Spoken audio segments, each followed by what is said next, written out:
Hello，各位 YouTube 嘅朋友，大家好，我係 Adi 啊，今日繼續回答大家嘅問題。OK，我知呢個時間係夜咗少少，所以呢個而家個畫面比較黑。OK，第一個問題啦，咁我見到就係恒指啊，佢話恒指大32B，即係講緊呢一個浪啊。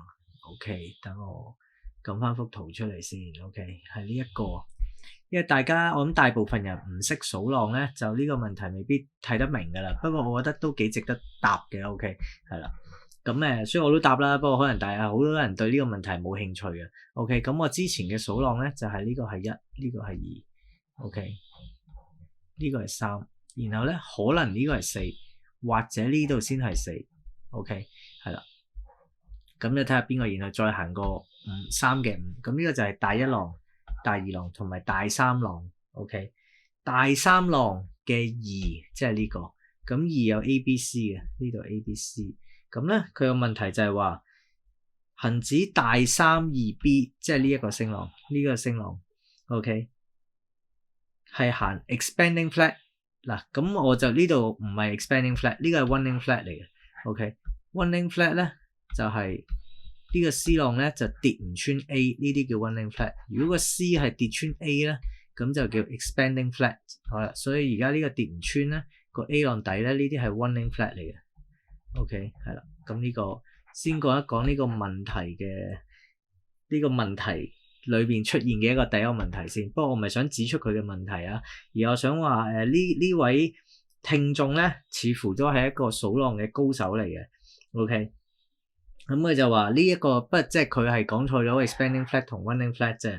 但係呢個唔係重點嚟嘅，就話呢個反彈浪咧就好細機會咧係 A 浪嘅 200%， 即係呢個 B 浪好少咧會係 A 浪嘅 200%， 即係2倍。 OK， 因為你見過 A 咁細，然後個 B 咁多，不過你數翻啲點數嘅話咧，呢個係 200% 以上添啊，基本上接近 300% 噶。其實係啦，呢個 B OK， 即係呢個 B 嘅幅度係 A 嘅2倍以上，好細機會。 OK， 然之後咧 32B 呢個頂咧係高過31嘅頂咁多咧，係即係呢個 B 啊，呢個 B 浪高過呢個31，即係呢個位高過呢個31咧係好勉強啊。 OK， 係啦。咁其實咧我想話就唔係嘅，因為咧你話喺好多嘅股票嚟講咧，呢種情況係好少出現嘅。但係你話數浪嚟講咧，我又唔係話佢常出現。你講嘅都係啱嘅，即係呢一個比起呢個 A 升多咁多咧，係極少出現嘅，係極少。但係你話喺恒指嚟講咧，機會係比較大嘅。點解我咁講咧？因為我都幾熟嘅恒指過去呢幾十年嗰啲走勢咧，我基本上我都唔知睇過幾多次㗎啦。OK， 係我諗可能睇1000次都有。係啦，嗱，因為如果你話睇翻去，譬如我去到2011年啦，呢個2011年2011年嘅呢個1、2浪，佢都係行呢一種running flat 嘅形態嘅。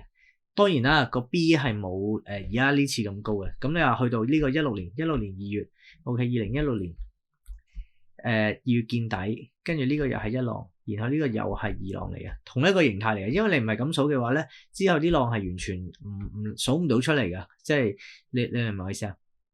你如果唔係咁樣數嘅話咧，呢個如果你唔係數2，你係數呢個2咧，之後啲浪係數唔到嘅，基本上所以基本上呢個一定係2。咁你見到啦，呢個 B 咧基本上都係高過個 A 2倍以上嘅嚇。咁呢一個咧冇2倍啦，但係就1倍幾啦。咁所以話呢一度我咁樣數咧，就係因為我見呢個形態咧係喺恒指嚟講咧都幾常見嘅。 OK， 因為呢個 A stock 即係撳咗15年啦，咁我淨係 show 2次俾你睇咧，但係再之前都有呢啲咁樣嘅即係都唔少次發生嘅。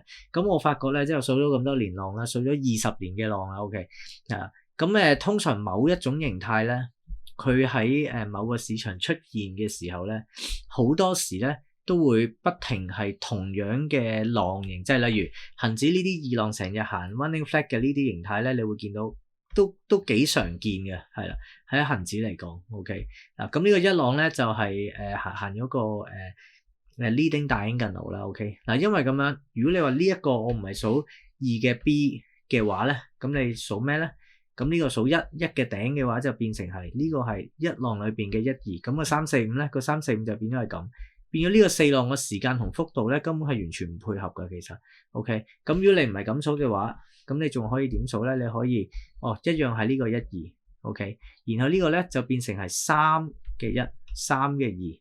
OK， 我哋原本係咁數嘅，我想話俾你聽。OK， 但係行到呢度嘅時候咧，就發覺應該冇可能啦，因為咧呢個就係33，呢個就34，然後呢個35。如果係咁嘅話咧，呢個4浪呢個就會係3嘅4 sorry 呢個3嘅5行晒啦。OK， 係啦。咁然後呢度3嘅4咧係呢一個3嘅4係唔應該 overlap 3嘅1噶嘛。咁即係話呢個係唔會係3嘅4咯。咁即係咁呢度又數唔到落去咯。咁所以另一個情況又會係點咧？如果係頭先嗰種情況啦，呢個係1、2嘅話，呢個係3嘅1，呢個係3嘅2，咁就變成呢個唔可以係4啦，就變成呢個成個係3嘅3。OK， 但係咁就變成呢個係3嘅4啦。咁呢個3嘅4咧一樣係 overlap 咗呢個3嘅，所以呢個亦都唔可以係3嘅4。咁去到呢度，如果呢個唔可以係3嘅4嘅話，基本上你都冇乜其他可能性。你明唔明我意思啊？咁即係話呢一個根本你話係數3、1嘅話，基本上都唔能夠成立噶啦。其實 OK， 咁所以你基本上係冇乜其他嘅可能性，所以基本上我哋只能夠維持翻呢個係1、2，呢個係 A， 呢個 B， 呢個 C 嘅情況。同埋喺波浪理論嚟講咧，其實冇話過你話B 你話 over 個 A 5倍、4倍、3倍，其實係冇所謂噶，即係少見啫。但係喺規則上冇話唔俾嘅其實。OK， 但係頭先我講嗰啲你話4浪 overlap 1浪呢啲係規則上係不可能發生嘅。OK， 所以你話呢一個形態咧，我而家基本上一路行出嚟我都越嚟越 confirm 佢係咁樣嘅形態嘅。OK， 係啦。咁而家恒指咧，見佢都係可能係真係行個三角形啦。如果係真係三角形嘅話咧，咁呢個可能真係51，呢個係52，係甚至咧最差定唔知最好嘅情況就係呢個12。OK， 然後呢度成個3已經行咗啦。咁而家就係行個4啦，4就唔能夠跌穿22,700。咁變咗呢個4咧就跌得唔多咯，係咁亦都係我唔係好想發生嘅情況嚟嘅。OK， 同埋呢一個行法嘅話咧，咁就成個跌浪基本上就好快玩完㗎啦。OK， 係啦，sorry， 成個升浪就會好快玩完㗎啦。OK， 可能今年年底下年頭都玩完啦。如果佢真係咁樣3、4、5行完嘅話，係啦，所以我覺得而家應該仲係喺個3浪之中。你話呢個大3浪咧，應該係未完先至啱嘅。OK， 所以我都會仍然判斷可能呢個係51。或者最好就係4C 啦，其實係啦，呢個4A，OK，呢個變成係4B，但係邊一種我暫時都唔知，但係我只能夠講一樣嘢啦，就係我估計啦，係啦，應該喺2026年係啦，嚟緊呢1-2個月之內咧，應該都只能夠係一係跌，一係就打橫行，就暫時都唔會升住嘅。OK， 係即係暫時唔會能夠保持到呢個升勢，係一定係調整嘅。而家已經調整緊啦，係咪？10月頭開始調整，咁一路去到而家1月頭就行咗3個月啦。咁3個月有冇機會已經完結咗咧？咁機會就細啲嘅，因為你話真係完結個位咧，最多攞呢2個位做完結。如果你話11月呢個位就已經完結咗咧，佢基本上由10月頭見頂去到11月尾啦，叫做呢個2個月都未冇，會唔會調整2個月就完結咧？同埋呢個浪形係完全唔夠靚嘅。OK， 咁你話去到12月中呢個見底行咗2個幾月就2個半月就見底，又有冇可能咧？我覺得機會都係好細，所以應該仲係喺個調整浪之中咯。同埋你見啱啱有 hit 到呢一個頂啦，跟住又開始落翻嚟啦。咁真係可能似係行個三角形機會比較大。D 行埋個 E， 咁咧會唔會行埋呢個 E？落一落翻嚟呢個位，跟住就完晒呢個成個調整浪咧，咁就有機會啦。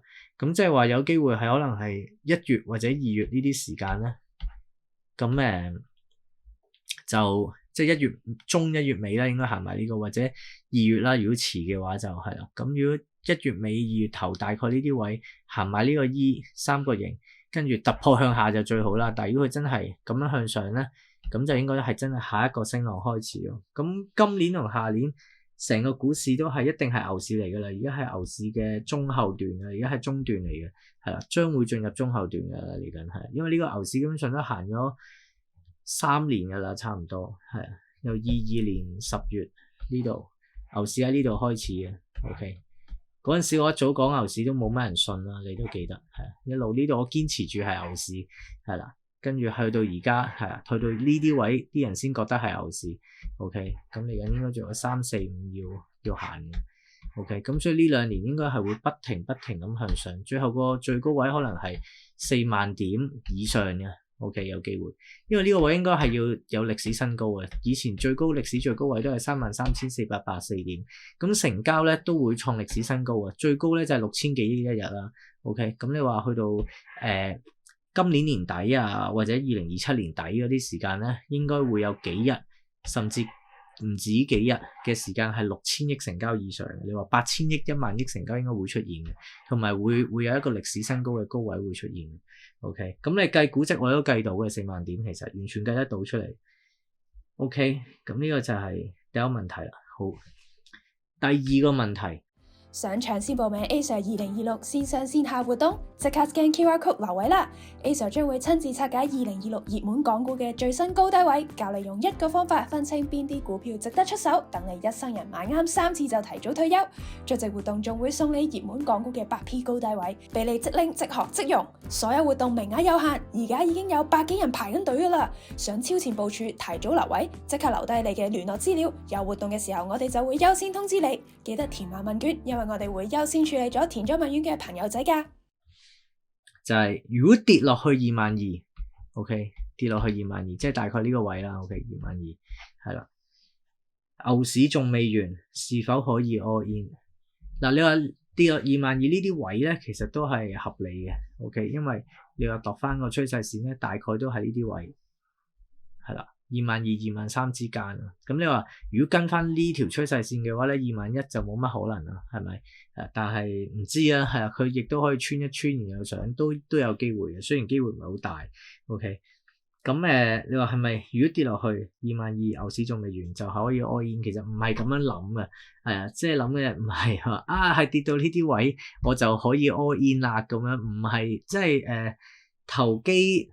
或者投資唔係咁樣諗嘅，你要諗嘅係舉個例啊，佢真係咁樣行個浪落嚟，跟住你要睇下嘅就係呢一個浪形呢度位置出現見底信號未？如果佢譬如出現咗底背馳呢啲見底信號，咁你要諗嘅就係如果佢日線圖出現呢啲見底信號嘅話，呢一個見底信號嘅贏面係有幾多咧？譬如70% 贏面，然後你仲要諗嘅考慮嘅就係如果呢個位我買入嘅話 ，OK。我當我22,000點買入，咁個止蝕位係幾多咧？譬如你個止蝕位係21,000點啊，舉個例啫，我唔係叫你真係21,000點止蝕啊，因為個止蝕位係有辦法去 set 嘅。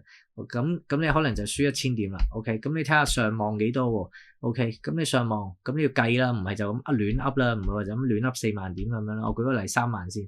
OK， 咁你可能就賺8,000點啦。咁呢個值博率就8比1啦。OK。咁你咪夠計咯 ，OK， 但係你要記住喎，呢啲止蝕位唔係亂咁 set 嘅喎，唔係就咁亂噏1000點止蝕咁樣，唔係咁樣嘅，係有方法嘅 ，OK 係。咁我呢度唔多講啦，咁你話點解睇3萬點咁啊？呢個我而家係亂噏出嚟嘅 ，OK， 但係其實你係可以計到出嚟嘅，即係你話呢啲位點樣去計咧係有辦法。譬如你有高位，我哋咪用8P 去計咯 ，OK， 係啦。咁恆指個高位其實就要計翻咁多隻成分股嘅8P 高位，然之後再計翻個指數係可以升得到幾多，咁樣去計出嚟。咁但係我哋嚟講咧，而家基本上都唔會咁樣計嘅，因為以前50隻股票都計到我攤腰，係啊。咁而家80幾隻，遲啲可能90幾隻，即係最多係會去到100隻成分股嘅時候咧，咁我都計唔到啊，基本上。所以不過同埋我哋而家都冇乜買指數啦，基本上我哋而家都淨係買正股啊，大部分都係，就算有時買期權買 option 嗰啲咧，我哋多數咧都係買股票嘅 option， 因為啲個股嘅升跌會大啲嘅波幅係，即係講真，你玩得嘅話，梗係希望越大波幅越好噶啦，係啦。但係大波幅得嚟，隻嘢係要穩陣嘅，係啦。OK， 咁有啲人覺得可能呢一個係好矛盾喎，其實一啲都唔矛盾嘅。一隻穩陣嘅股票唔代表佢嘅波幅係一定係細嘅。OK， 即係我知呢個同傳統喺學校教嘅唔同，因為學校教嘅咩係風險咧？風險就係個波幅越大，風險就越大。但係呢個其實巴菲特都唔同意咗好多年㗎啦，講咗你個波幅根本唔等於個風險啊。其實即係舉個例子，你買騰訊嘅風險好大咩？佢嘅波幅都好大啦，係咪？即係隻嘢升咗1000倍或者升咗100倍，係咪就代表佢嘅風險好大咧？一隻股票升咗10倍唔代表佢嘅風險好大㗎嘛，係咪？但係你升咗10倍個波幅係好大啊嘛。OK， 波幅大唔一定係代表個風險大嘅，個風險其實唔係等於 volatility， 但係喺學術界嚟講咧，就係個風險係等於個 volatility。OK， 咁所以你呢個問題咧唔係就咁話跌到22,000點就 all in，唔係咁樣諗啊。你要諗個機率，到時你要等信號出現，唔係話等跌到22,000點，而係等個見底信號出現啊。其實我哋要做嘅其實好簡單嘅，就係等啲股票或者指數佢出現足夠嘅見底信號或者足夠平嘅時候就買 OK， 然後預咗止蝕，錯嘅話睇錯就輸幾多，中嘅話就贏幾多，咁你長線咪會贏咯。你明唔明我意思啊？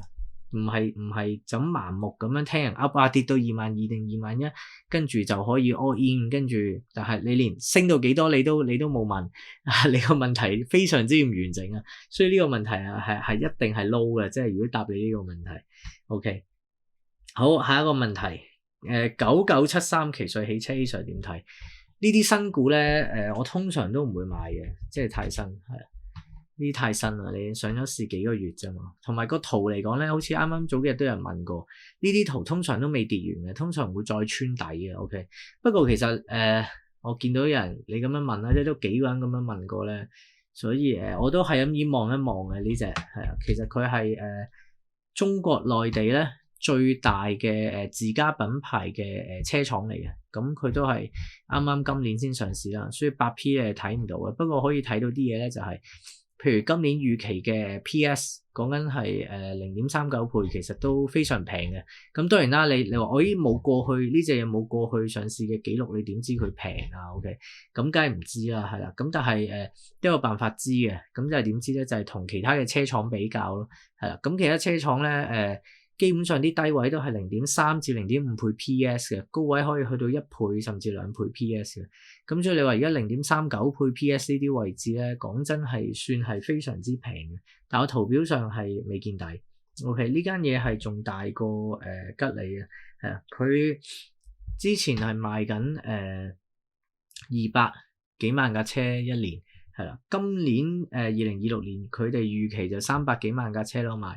係啊，盤數就做得幾靚嘅，係啊，即係幾千億生意額啦，係啊，咁就當然唔夠比亞迪大啦，其實係唔夠比亞迪大，係啦，嗱呢個係前年啦，24年2000幾億啦，25年好似都4000幾億噶啦 ，OK， 你見佢盤數做得好靚嘅，其實係啊，呢度900幾億、1600億、2600億，不過呢啲未上市嘅數你唔需要太在意啦，係啊，佢咁大間公司要揼到盤數幾靚都唔係太大問題啊，講真 ，OK。係啦，即係未上市之前啲數咧，基本上好大空間可以做嘅，係啦。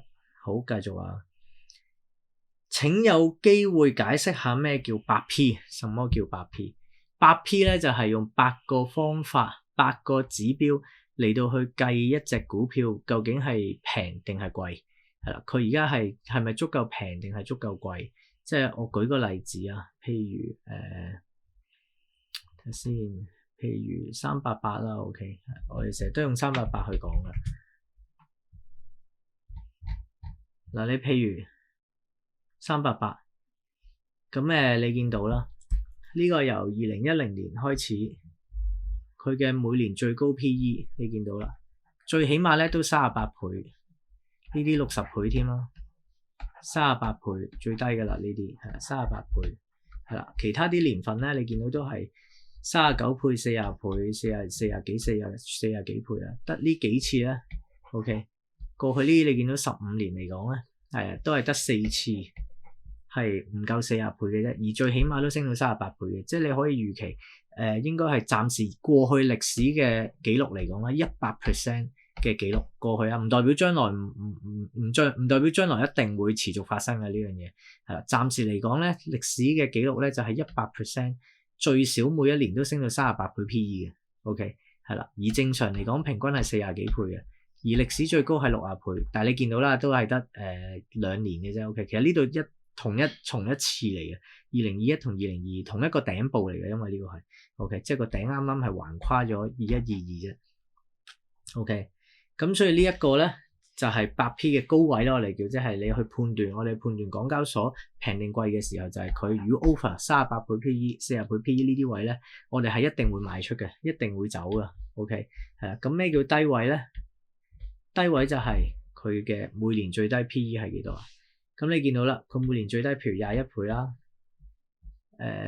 ，22倍啦，即係呢個23啦，差唔多係啦，呢度21倍啦。OK， 你見到最低嘅 P 咧，大概係21、23倍啊。其他咧，你見25、26啊、29、26、25、25、28、26、25啦。OK， 大部分咧都係25至26倍嘅。OK， 有時42倍啊、30倍、33倍呢啲你唔使買咯，你即係佢跌得唔夠平咪唔好買咯。佢唔會年年一定跌到25倍俾你買噶嘛。OK， 但係你見到咩叫夠平咧？就係起碼跌到26倍咁咪買咯。OK， 甚至有時跌到23、21呢啲就必買添啦。OK， 咁你只要跟住呢啲嘅估值 ，OK， 咁我哋 PE 只係其中一樣嘢去判斷呢隻股票平定貴。咁你見到呢隻股票，你睇幾多蚊係冇用㗎，400蚊定300蚊定100蚊隻股票係冇意思㗎。幾多蚊隻股票係話唔到俾你聽平定貴嘅，你就睇即係好似樓價咁樣，你睇住層樓，呢層樓1億定係100萬，100萬層樓係咪一定係平啦？100萬只不過係話俾你聽個價格係夠低，即係個價格低唔代表佢係平。100萬嘅樓每年收1萬蚊租，咁我唔覺得得1% return， 咁我唔覺得呢啲叫平啦。OK， 1億一層樓，佢個價係好高，但係佢可能每年收1000萬租嘅，咁你一年收1000萬租，攞1億出嚟，咁你10% 樓喎，買物業租金回報有10%，咁就非常平啦。OK， 即係1億嘅物業唔一定叫做嗰啲，唔一定叫貴嘅。OK， 平定貴係相對佢嘅價值而定嘅平定貴，係，但係好多人咧係將價格嘅高低同價格嘅平貴撈亂咗啊！哇，呢隻股票好貴喎，400蚊喎，4蚊升到400蚊喎，好貴喎，即係升得多唔代表係貴嘅，你平定貴其實係取決於呢隻股票每年賺幾多錢啊，有幾多生意啊，派幾多息啊，有幾多資產淨值啊，現金流係點啊，係用呢一啲嘢去判斷隻股票平定貴嘅。OK， 係啦，所以但係好多人特別係散戶啦。OK， 係啦，佢哋唔知咩叫平咩叫貴，所以通常嚟講佢哋只識睇個價格，所以佢哋判斷平貴嘅標準咧，基本上就係用個價格嘅高低就去判斷平貴啦。咁所以咧就成日都唔能夠掌握到啲股票係平定貴，結果咧，所以大部分人都係輸錢咯。因為大部分玩股票嘅人咧，連最基本嘅知識都冇，但係大部分人都喺度玩股票，咁所以個股市先至會咁樣又高又極端嘅高又極端嘅低，先至創造到咁多機會俾啲識嘢嘅人去賺錢。OK， 咁都冇辦法，你諗下，我就算我哋都幾專業嘅，我哋將啲咁專業咁有用嘅投資知識教出嚟俾人，但係真正掌握到嘅都係極少數啊。係啊，因為我哋講嘅可能好多人唔啱聽啊嘛，佢哋唔 buy， 佢哋唔信，甚至有啲仲喺度即係收咗人錢去誣衊我哋，去唱衰我哋嘅人都有，即係有啲同行係俾錢人去唱衰我哋嘅都有。OK， 咁所以你明唔明啊？即係個市場確實係會咁啊，所以你改變，我哋改變唔到個市場啦。OK， 就算巴菲特賺咁多錢，我同人講自己用幾廿年時間由乜都冇變到過萬億嘅身家，都係可以冇乜人信，冇乜人係真係會跟佢學到真正嘅投資。係啊，咁所以都冇辦法，係除非大部分嘅人係可以改變，如果唔係嘅話咧，呢啲市場嘅極端高極端低嘅價格咧，繼續會持續出現嘅。OK， 除非絕大部分人變晒真係識投資嘅人咯，咁呢啲極端嘅價格先至唔會出現咯，嗰個波幅先會收窄咯。但係呢樣嘢似乎都冇乜可能。OK， 係啦，咁我哋繼續。OK，A Sir 新年快樂！請問175在2026年8P 高位可到幾多？好啊，新年快樂！呢個我哋自己學生就好清楚噶啦，其實不過既然你問到，我都照講啦。正常我啲免費渠道都唔會講嘅，其實 OK 係免費渠道我哋都係即係比較保留嘅，就係好多都唔會講好多嘢都 OK。咁我會咁講啦，係啦。咁你見到啦，嗱呢175啦，你見到咧過去2年嘅最高 PS 呢個 PS 啊，係0.6幾倍啦，最少都0.64倍啦。OK， 呢個應該係最保守嘅位置嚟嘅。咁呢個過往咧起碼都1倍噶啦，基本上係1.1 1.2、1.1、1.2 ，OK， 1.1。咁有啲極端嘅情況去到2倍啦，係啦，1.5至2倍呢幾年啦 ，OK， 係啦，基本上都係2倍。其他情況咧，你都當係起碼都1.1倍噶啦，係啦，得一年係去唔到1.1嘅啫。咁呢啲10幾年裏邊，係啦，咁過去即係前年同再前年啦，23、24年最低，即係佢係最低啦，即係最高嘅 PS 咧都係起碼升到0.6幾倍嘅。OK， 咁而家嘅 PS 係幾多咧？而家現價嘅 PS 咧係講0.4倍嘅啫。OK。即係其實你見到啦，同奇瑞差唔多啦，所以我都話奇瑞都係平嘅。OK， 咁咧我哋計嘅話咧，應該最低咧應該起碼都0.64倍，所以話咧你話今年2026年咧最起碼應該都29蚊嘅。OK， 如果0.64倍 PS 嘅話 ，OK， 但係如果你話正常上翻1.1倍 PS 嘅話咧，就應該49蚊嘅啦，即係差唔多50蚊。今年嘅高位我估計應該係29至50蚊之間，咁要睇個 PS 係0.6幾倍定係1.1倍咯，可以去到。係咁我0.64倍應該好保守噶啦，係啊，即係基本上呢樣嘢係應該都一定唔止咁滯噶啦，其實係，因為你睇2025年咧，佢哋最高升到21蚊嘅時候咧，嗰個高位咧都係先上年25年。都冇，先25年係0.5幾倍，0.55，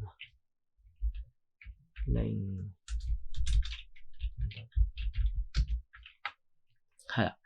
上年咧嘅最高位咧就0.55倍，係啊，咁啊上年 hit 唔到，即係0.64啊，係啊。但係今年我估應該係唔止嘅，其實係啊，即係冇理由會再向下跌嘅。OK， 係個圖表都唔似嘅。OK， 但係當然有機會啦。你話今年最差係去唔到0.64都有機會啦。但係我睇而家成個方向就應該唔止嘅，其實係。OK， 即係你睇下個預期啦。今年26年預期相對25年個預期咧個增長都差唔多20%，係。OK， 嚟緊幾年預期都係大概10%、10% 增長一年嘅，係啦。咁所以我覺得機會應該即係穿到0.64機會都幾大。咁當然啦，你係最差情況，你咪如真係0.5倍咯，同上年一樣嘅話，咁咪可能得25蚊咯。但係我估計就唔止嘅，應該0.64倍以上嘅其實。OK， 好，睇先。住，我印象中好似係。我印象中好似係唔止呢個數，其實等我計下先，係咪有啲嘢計錯咗咧？呢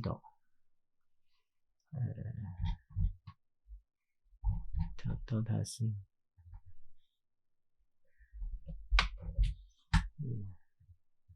出一條數先，25年37點幾。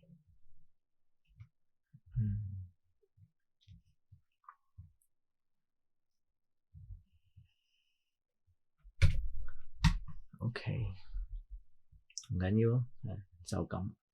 好，咁啊，哎呀，死啦，太耐啦，已經講得。OK，咁啊，好啦，咁啊，今日就係咁多啦，多謝晒各位。咁吉利我係證監會嘅持牌人士啦，持有459個牌照。咁今日講過嘅奇瑞汽車啦。吉利啦，我都係未持有嘅 ，OK， 係啦，咁你話之後會唔會買咧？都有機會嘅 ，OK， 咁啊，睇埋個圖啦，可以係啦。咁個圖表嚟講咧，而家短線應該會再向下多少少先嘅，係啦 ，OK。咁你話估值咧，大概0.4倍 PS 咧，咁我哋認為都算非常之平噶啦。以歷史嚟講都係，之前都有講過，而家都係處於啲低，即係最低 PS 之一嘅時期嚟嘅，係啦。咁你睇翻啦，之前最低呢啲0.28、0.38啦，基本上都係近呢10幾年最低噶啦。以前嗰啲低位咧，你見到係0.8、0.5、0.4、0.7、0.8、0.9，即係0.4幾倍去到0.7幾倍之間。OK， 係啦。咁所以而家0.4未必係最低。OK， 但係其實先呢個應該0.4，上年最低係0.3啊。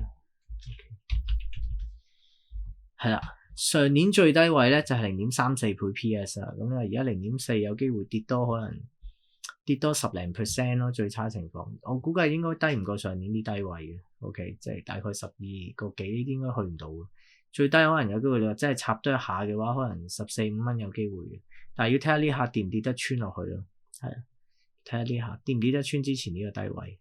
OK， 咁啊多謝晒大家啦，覺得有用嘅話咧就幫手 CLS 一下啦，多謝晒，咁啊祝大家新年快樂。想搶先報名 Acer 2026線上線下活動，即刻 scan QR code 留位啦 ！Acer 將會親自拆解2026熱門港股嘅最新高低位，教你用一個方法分清邊啲股票值得出手，等你一生人買啱3次就提早退休。出席活動仲會送你熱門港股嘅8P 高低位，俾你即拎即學即用。所有活動名額有限，而家已經有百幾人排緊隊噶啦！想超前部署，提早留位，即刻留低你嘅聯絡資料。有活動嘅時候，我哋就會優先通知你。記得填埋問卷，因為我哋會優先處理咗填咗問卷嘅朋友仔㗎。Webull 港股美股真零收費，抵絕全港，揀啱平台先可以真正節省股票交易成本。聰明嘅你一定要拒絕做蝕本生意，用 Webull， 無論新舊用戶都可享有零佣金、零平台費交易美股，零佣金、零平台費交易港股。依家成功開戶，即享價值約400蚊嘅英偉達股票，首次成功轉倉，可享轉倉手續費報銷，實報實銷，上限2500蚊，即刻 scan QR code 開戶啦！